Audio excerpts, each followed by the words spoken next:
All right. Okay. It's official, Dr. Gaynor. Okay, that's it. The marker has been marked. Okay. All right. All right. So, welcome to Good Enough to Fail. I am your host, Sabrina, and this is LC. Hey, y'all. And with us today, we have Dr. Brianna Gaynor, who is a superwoman in my eyes. I know I tell her she can do all type of stuff, and she'd be like, "Girl, what?" But again, I just love your demeanor. I love, your realness. I love that you're a Black woman. Woo, woo. And I love that that you flex your superpowers. So we are going to jump right into a couple of things today. And this is your honest reaction. Okay. Sheesh. Okay. So my first question is, or really not a question. Just so you know, just so the audience knows, we're gonna circle around and let Dr. Gaynor kind of give her own introduction. But I just want to kick it off. All right. Okay. Baptism by fire over here. Exactly. Yeah. Let's do it. Okay. All right. Would you rather be seen or heard? Now, let me just asterisk this by saying, okay, we know both are important. Yes. Put one before the other, and why? Heard before seen. Because I think that sometimes people can see you but not really hear you or understand what your point that you're trying to get and come across. And I think for me, in my business, in my relationships, being heard and hearing people is just so important to connection that I think that's way more important than the exterior, because that's not always the true person. So yeah. Okay. Would you rather be seen or heard? Oh, so me now. Yes, ma'am. Okay. So I agree with Dr. Gaynor. I would absolutely rather be heard than seen, just because I feel like sometimes, number one, if I have a point that I'm trying to convey to her point, it can get lost in being seen. Like, you can be consumed with like the aesthetics, like, oh, what she got on? Why she look like that? Why her hair like that? And that may not be the focal point of the message. So for me, hearing my message is more important than anything. And then you can see me later. Yeah. Okay. All right. What about you, Sabrina? What about you? Nobody asked me the question. No, I'm playing. Okay. No, I concur with the two of you. I would rather be heard than seen first. For the very same reasons, because y'all know I got a loud mouth, and my thing is, I know not you, girl, what?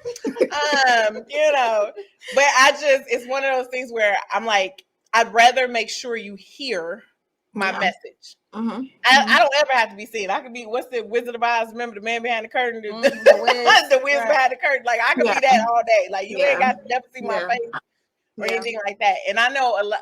I have met some people who have answered to the other, which they'd rather be seen. And I'm like, for various reasons. And I'm like, and that's an opinion, Yeah. And I'm okay with that.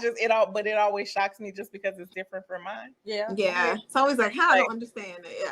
Yeah. Meanwhile, we're doing this visual podcast. You know what I'm saying? So the irony of that situation.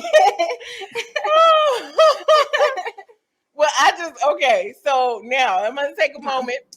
All right. Dr. Gaynor, tell the people who you are and how wonderful you are. So great. Amazing I am. Okay. That girl magic. I'm a clinical psychologist in Johns Creek, Georgia. I have been licensed, for like 11 years or so. I have a practice called Peace of Mind Psychological Services.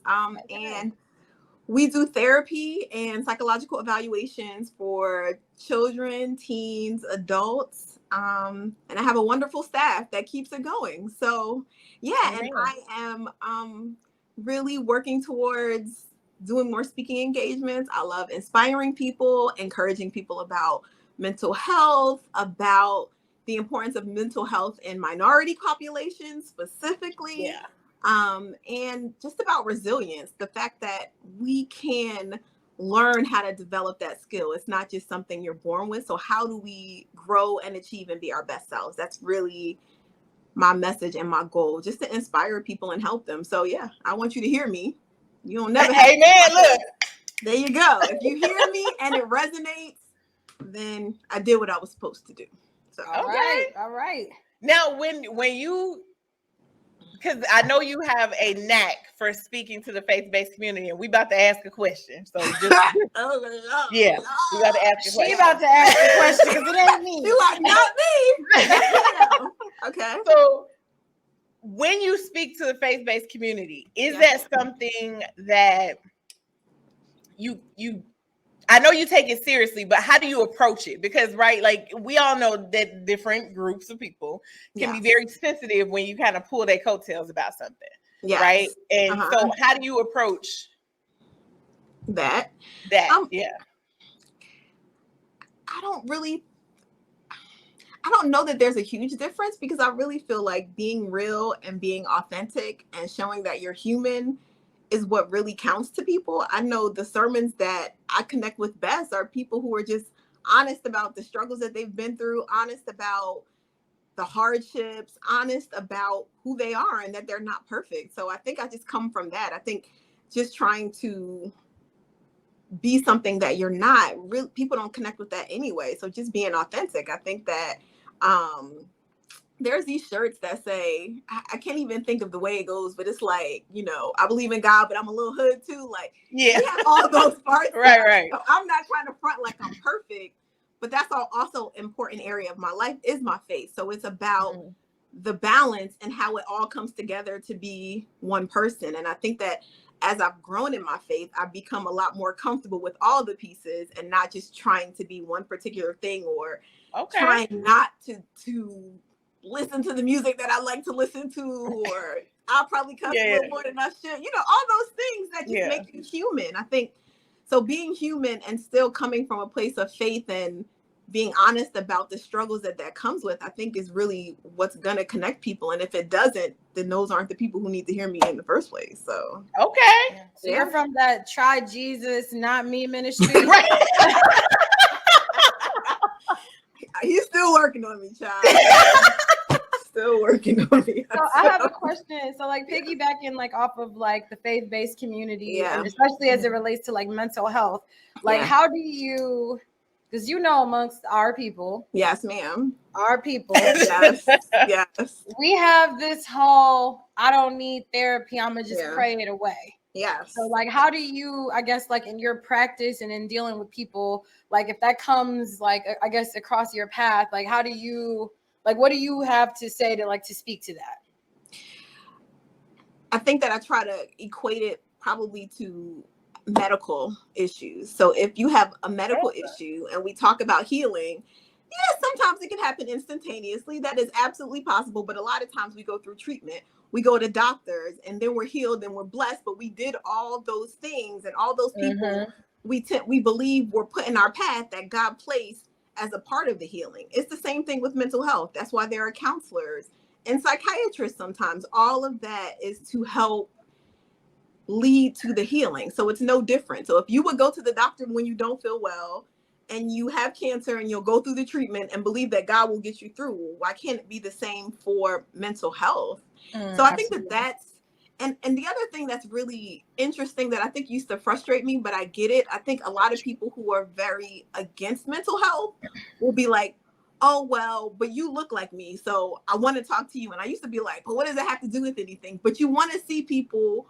who look like you, who can understand and relate to that too. So I also feel a responsibility as a Black woman that I can probably say a little bit more to that than someone who maybe isn't Black to another Black person, and maybe you'll listen to me a little bit better. Absolutely. Yeah. So I mean, but it's the same thing, you know, when you have tax issues, are you going to do it yourself or are you going to go to the accountant? Probably wouldn't be smart if you don't have the the expertise to do your own taxes. So I mean, it's the same vein. We go to people for help with everything else but mental health. Like, what's the difference? And the truth is, we can all look at people in our family who have not dealt with their mental health and it has not gone well. Child. So, man. It's like, okay, we can do that, but how does that work out? It leads to all these other issues when you don't address your feelings. So there might be a better way to do this. Yeah, and to your point, like I've been on my therapy journey for a while now. I actually found my therapist on therapyforblackgirls.com. And prior to my current therapist, I had a white therapist who I love. Don't get me wrong. Like she and I aligned on a lot of things like yoga and mindfulness and all of that kind of stuff. But when it got to like the real nitty gritty to where I needed to get over like what I felt like was that hump in my life, it did absolutely help having someone that looked like me, someone who talked like me, because I can call my therapist and be like, girl, look, let me tell you what happened. You talk to her different. Yeah, she'll be like, who's child? You know what I mean? And she can relate to things that, you know, honestly, like where I feel like I was open with my first therapist, but it's only so it was only so open that I could be with her, considering that we don't come from the same ethnic background. We don't share those same like common experiences and things like that as being Black women. Yeah, and I think it's so different, and there's so many aspects that are important for people, right? So absolutely, you need to connect. And I love that you said your therapy journey, because what I find too is sometimes people will give up if the first person doesn't work out. And the truth is, just like anything else, sometimes you have to try a few things before you find the right fit. But once you find the right fit, it works very well. Like I tell all my friends, I was like, me and my therapist, I'm in a more of a committed relationship with her than I have been with anybody that I've dated. Like, girl, and I have a therapist we are together for the long run. Exactly. And I have a therapist who's actually white, and I think because she's very faith-based, which works very well for me, but it took me a while to open up just about things that I felt like she might judge me on. And now I realize she doesn't. So I'm more comfortable, but I went for one reason, and now we talk about other stuff. I'm like, I didn't want to talk about that. Wait. So what I hear you saying is the therapist has a therapist. Absolutely. The therapist should have a therapist. Okay. Yeah, because you're human first. I have had all the training, but when life happens, you're human first. And so my reaction, the things that I say to people, there are times when I've been, and I don't do therapy as much anymore, but I remember when I was doing therapy more consistently, I would say things that sounded so good, and I'd be thinking, girl, you don't do none of that.